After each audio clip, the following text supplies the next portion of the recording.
இந்த நாளிலே கர்த்தருடைய வார்த்தைக்கு நேராக நாம் கடந்து போக போகிறோம். தொடர்ச்சியாக இந்த மாதம் முழுவதும் நாம் ஜெபத்தை குறித்து பார்த்தோம்.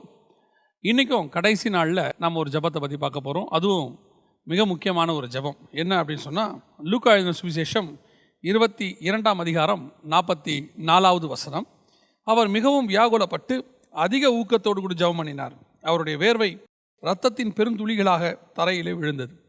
இந்த ப்ரேயரை பற்றி தான் நம்ம பார்க்க போகிறோம். இது நம்ம எல்லாருக்கும் தெரிஞ்ச ஒரு ப்ரேயர். அதாவது கெத்செமனேல நம்முடைய ஆண்டவர் செய்ததான ப்ரேயர். இந்த ப்ரேயரை நம்ம வியாகுல ப்ரேயர், வியாகுல ஜெபம் இப்படி நிறைய நம்ம சொல்லுவோம். இந்த ப்ரேயருக்கு பின்னாடி இருக்கிற சில முக்கியமான விஷயத்தை தான் நம்ம பார்க்க போகிறோம். என்ன அப்படின்னு கேட்டால், மனுஷனுடைய வீழ்ச்சியானது எங்கே ஆரம்பிச்சிச்சு அப்படின்னு பார்த்தீங்கன்னா, ஒரு தோட்டத்தில் ஆரம்பிச்சிச்சு. எங்கன்னா ஏதேனில் ஆரம்பிது. அந்த வீழ்ச்சிக்கான மீட்பு எங்கே ஆரம்பிக்குதுன்னா, ஒரு தோட்டத்தில் தான் ஆரம்பிக்குது. மனுஷன் அங்கே பாவம் செய்தபோது அப்படின்னு நம்ம பார்க்குறோம் இல்லையா, அந்த பாவம் செய்தபோது அவனுடைய எல்லாமே அங்கே தொலைய ஆரம்பித்தது, அல்லது அவன் இழக்க ஆரம்பித்தான். அதுக்கு பிறகு தோட்டத்தில் தான் அவன் விரட்டப்பட்டான்.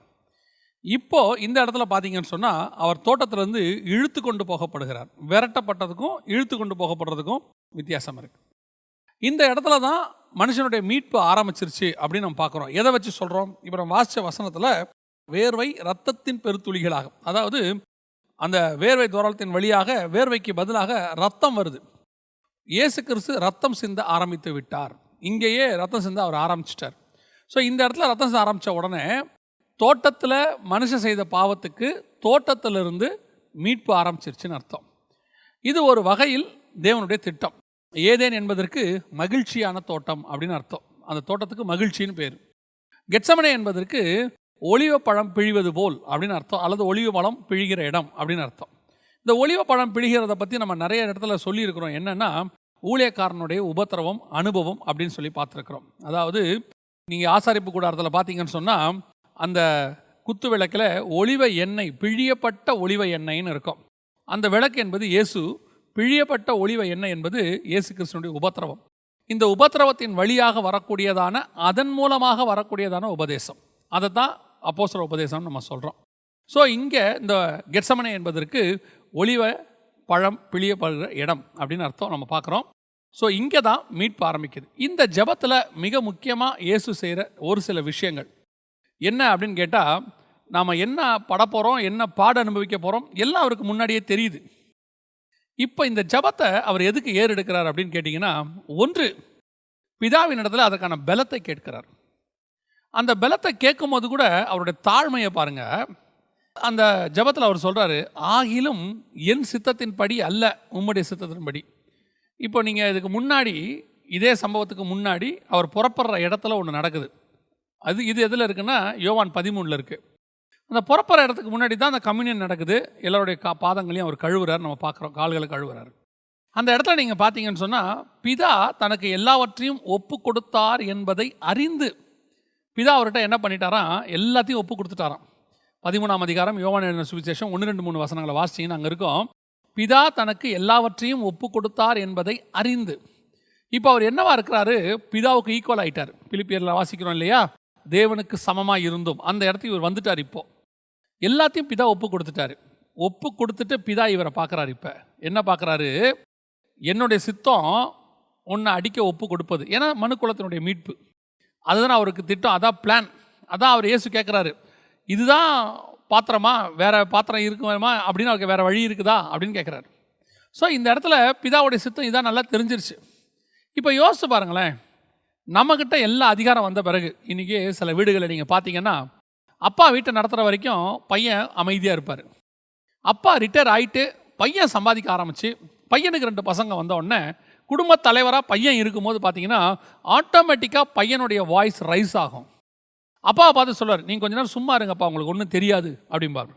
அந்த வீட்டில் அந்த தகப்பனோ அந்த தாயோ நல்லா தெரியும் அவங்க மதிப்பு குறையிறதையும், கொஞ்சம் கொஞ்சமாக அந்த பையன் தன்னுடைய அதிகாரத்தை கையில் எடுக்கிறதையும் நீங்கள் பார்க்க முடியும். இது யூஷுவல், இது மனித இயல்பு.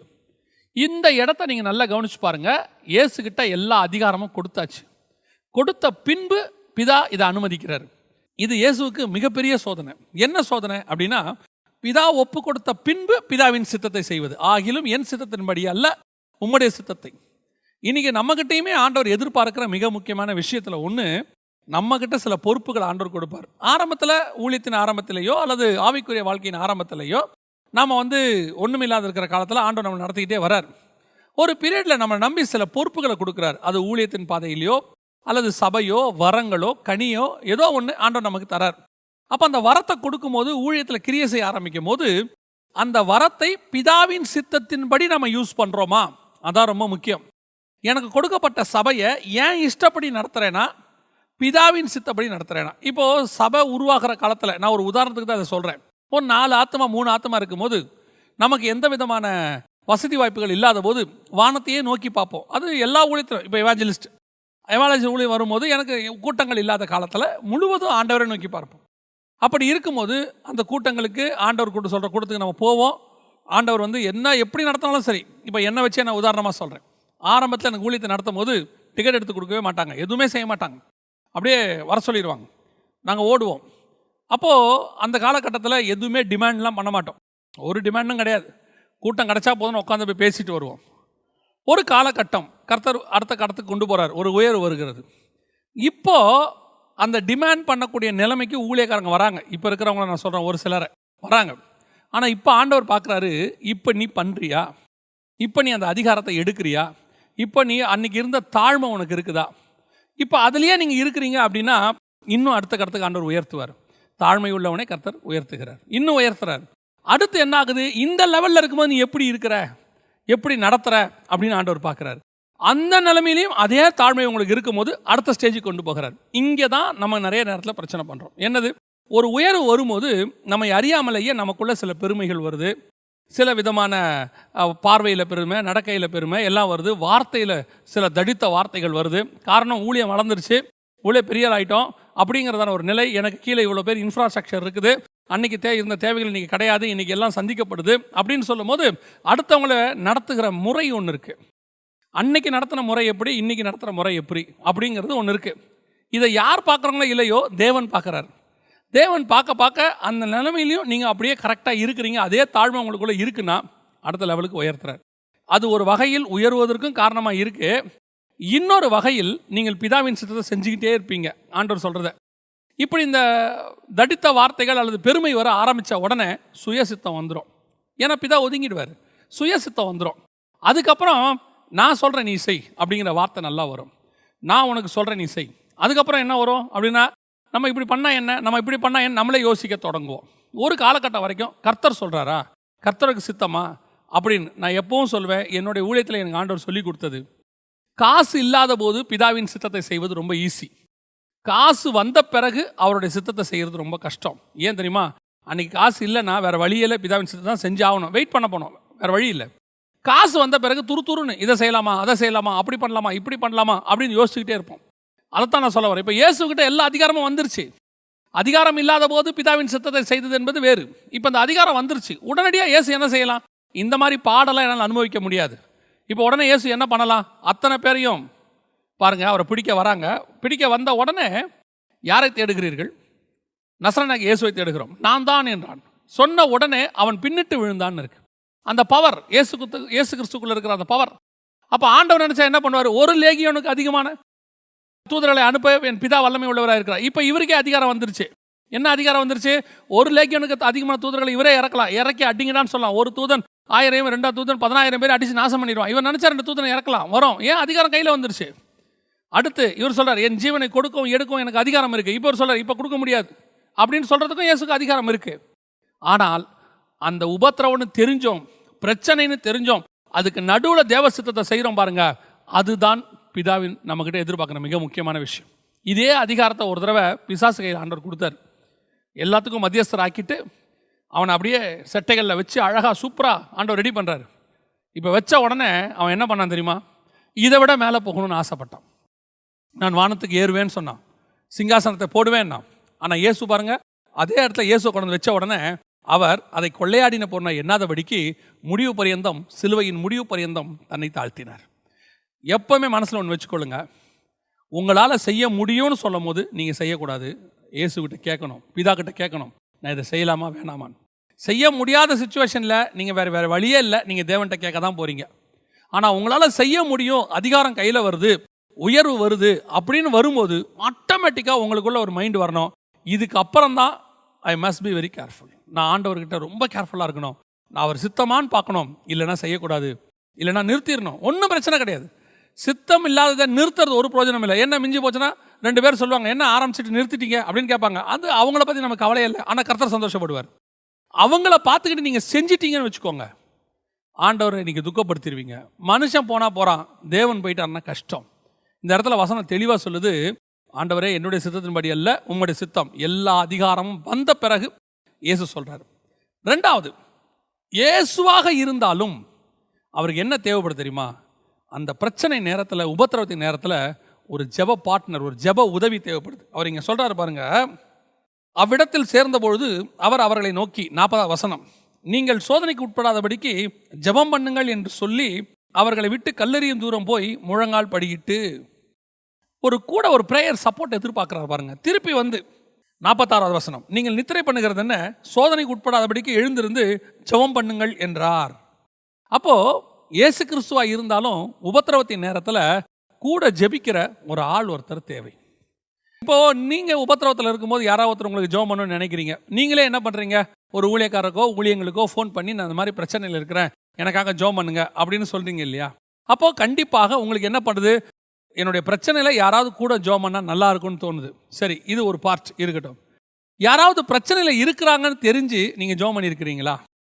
நீங்க அவங்ககிட்ட போய் ஜெபம் பண்ணியிருக்கீங்களா? கவலைப்படாத, நான் உனக்காக ஜெபம் பண்ணுறேன்னு சொல்லியிருக்கீங்களா? தெரிஞ்சு கண்டிப்பாக அப்படிப்பட்ட ஜெபம் அவர்களுக்கு தேவைப்படும். இன்னும் நான் சொல்வேன், நீங்கள் அப்படி ஜெபம் பண்ணிருங்கன்னா உங்கள் ஜெபம் அவர்களை காப்பாற்றும். ஏன் தெரியுமா? இயேசு வேர்வை துவாரம் வழியாக ரத்தம் வருதுன்னு சொல்கிறாங்களே, அது என்ன லெவல் தெரியுங்களா? டீஹைட்ரேஷன். தண்ணி மொத்தம் வத்தி போச்சு, உடம்புல மொத்த தண்ணியும் போயிருச்சு, இனி வெளியே வருவதற்கு தண்ணி இல்லை, அதன் வழியாக ரத்தம் வருகிறது. அந்த அளவுக்கு டிப்ரெஸ்ட்.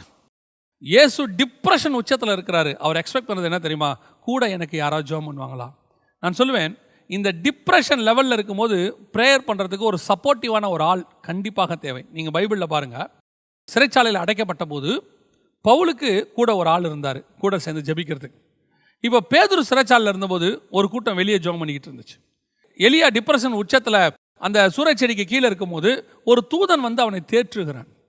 ஸோ நமக்கு எப்போவுமே இந்த டிப்ரெஷன் இருக்கும்போது அல்லது பிரச்சனை இருக்கும்போது கூட ஒரு சப்போர்ட். அதனால தான் ஆண்டவர் சொல்வார், ஒருத்தன் விழுந்தால் இன்னொருத்தன் தூக்குவான் அப்படின்னு சொல்கிறார். கூட ஒருத்தன் இருக்கிறது நல்லது. நான் ஏற்கனவே சொல்லியிருக்கிறேன், ஒரு ப்ரேயர் பார்ட்னர். அந்த ப்ரேயர் பார்ட்னர் எப்படிப்பட்டவனாக இருக்கணும் தெரியுமா? நம்ம டிப்ரெஷன் நம்ம கூட நிற்கிறவனாக இருக்கணும். நல்லா தெரிஞ்சுக்கொள்ளுங்க, சிலர் பிரச்சனையில் இருப்பாங்க, உபத்திரவத்தில் இருப்பாங்க. ஏன்? அவங்க செஞ்ச தப்புனால கூட அது நடந்திருக்கும். நமக்கே கூட தெரியும் அவங்க பண்ணதுனால தான் இது நடக்குதுன்னு. அந்த நேரத்தில் கூட நீங்கள் கூட போய் நின்று பாருங்கள், அவங்களுக்காக ஜெபம் பண்ணி பாருங்க. விழுந்து போனவனுக்காக நீங்கள் கூட நின்று, நீ கவலைப்படாத, ஆண்டவர் உன்னை காப்பாற்றுவான்னு சொல்லி பாருங்க. அதுதான் அவனுக்கு தேவை. பல நேரங்களில் யாராவது தப்பு செஞ்சு மாட்டிக்கிட்டாங்கன்னா இந்த உலகம் என்ன சொல்லுன்னா அவங்கள தூத்தி திரியும். இந்த உலகம் அவர்களை கேவலமாக பேசும். ஏன்னா அதான் உலகத்தினுடைய இயல்பு. ஏன்னா பிசாசுடைய சுபாவம் என்னன்னு சொன்னால் இரவும் பகலும் குற்றப்படுத்துகிறவன். ஸோ அவனை சார்ந்த மக்களும் அப்படி தான் இருப்பாங்க. ஆனால் தேவ பிள்ளைகள் நாம் எப்படி இருக்கிறோம்? அவங்க கூட சேர்ந்து நம்மளும் தூத்தி தான் திரிகிறோம், நம்மளும் தூஷிக்கிறோம், நம்மளும் கேவலமாக தான் பேசுகிறோம். அந்த மாதிரி நேரத்தில் ஆண்டவரே இவன் எழும்பி வரணும், திருப்பி வரணும், திருப்பி அவனை ஆண்டவருக்காக ஷைன் ஆகணும். ஆண்டவரே, நான் உண்மையாக சொல்லுவேன், ஒரு வாலிப மகன் தன் ஊழியத்தின் பாதையில் ஓடிக்கொண்டிருந்த போது அவன் சில மாறுபாடான சிந்தனைகளினாலே விழுந்து போனான்.